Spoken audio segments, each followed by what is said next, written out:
ఈ రాక్షస పాలనలో జగన్మోహన్ రెడ్డి ఎస్సీలకున్నటువంటి 27 స్కీముల్ని ఒకే కలంపోటుతో రద్దు చేశాడు. అదేవిధంగా ఎస్టీలకు సంబంధించినటువంటి ఎరుకుల యానాది కులాలకు చెందినటువంటి 29 స్కీముల్ని నిరంకుశితంగా ఒకే కలంపోటుతో పొడిచి పాడు చేశాడు.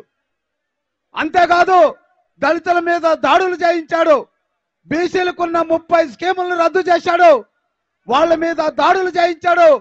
మైనార్టీలు, కాపులు ఒక వర్గం అనుకోకుండా అన్ని వర్గాల వారి యొక్క సంక్షేమ కార్యక్రమాలని రద్దు చేసి ఈ రాష్ట్రంలో రాజధాని లేకుండా చేసి గోదావరిలో ముంచేసి రాయలసీమలో ఉన్నటువంటి ఇరిగేషన్ ప్రాజెక్టుల్ని కుంగలో దొక్కి తెలంగాణలో ఉన్నటువంటి మన ఆస్తులు 1,04,000 కోట్ల రూపాయలు పంపిణీ జరగకుండా కేవలం కేసీఆర్ ఇచ్చినటువంటి ఒక కప్పు కాఫీకి మన ఆస్తుల్ని దారిపోసినటువంటి జగన్మోహన్ రెడ్డి ఏమి మేలు చేశాడని సిద్ధం సభలట ఆయన్ని మళ్ళా ఎన్నుకోవాలట. ఎందుకు ఎన్నుకోవాలి? 40 రూపాయలు ఉన్నటువంటి కందిపప్పును 200 రూపాయలకు చేసినందుకు ఎన్నుకోవాలా? లేదు 70 రూపాయలు ఉన్న వంట నూనె 230 రూపాయలకు చేసుకున్నందుకు ఎన్నుకోవాలా? 60 రూపాయలు ఉన్న పెట్రోల్ డీజిల్ ని 120 రూపాయలు చేసినందుకు ఎన్నుకోవాలా? 200 రూపాయల కరెంటుని 1200 చేసినందుకు ఎన్నుకోవాలా? 500 రూపాయల గ్యాస్ బండ్ని 1150 రూపాయలు చేసినందుకు ఎన్నుకోవాలా?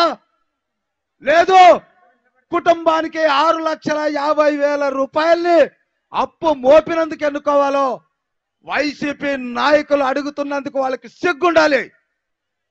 ఆ నాయకులు ముందేసుకొని నాకు ఓటేయండి, నన్ను గెలిపించండి అని అడుగుతున్న జగన్మోహన్ రెడ్డికైనా సిగ్గుండాలి. ఈరోజు మన చంద్రబాబు నాయుడు గారు, పవన్ కళ్యాణ్ గారు ఈ రాష్ట్రంలో ఉన్నటువంటి 1 కోటి కుటుంబాలకి బాబు షూరిటీ భవిష్యత్ గ్యారంటీ ద్వారా లక్షాధికారులు చేసేటటువంటి కార్యక్రమం ఇక మన రాష్ట్రంలో ఇక 3 నెలల్లో ప్రారంభం కాబోతుంది. రేపు జరిగినా ఎల్లుండి జరిగినా ఎన్నికల్లో వచ్చేది చంద్రబాబు నాయుడు గారే.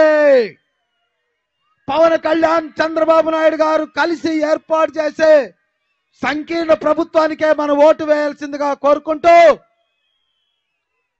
ఈరోజు చంద్రబాబు నాయుడు పిలుపు మేరకు స్పందించి వచ్చినటువంటి తెలుగుదేశం పార్టీ కార్యకర్తలకు, లీడర్లకు, జనసేన పార్టీ కార్యకర్తలకు, లీడర్లకు పేరు పేరున ప్రత్యేకమైనటువంటి నమస్కారాలు తెలియజేసుకుంటూ సెలవు తీసుకుంటున్నాను. ఈ అవకాశం ఇచ్చినటువంటి పెద్దలకు నమస్కారాలు తెలియజేస్తున్నాను.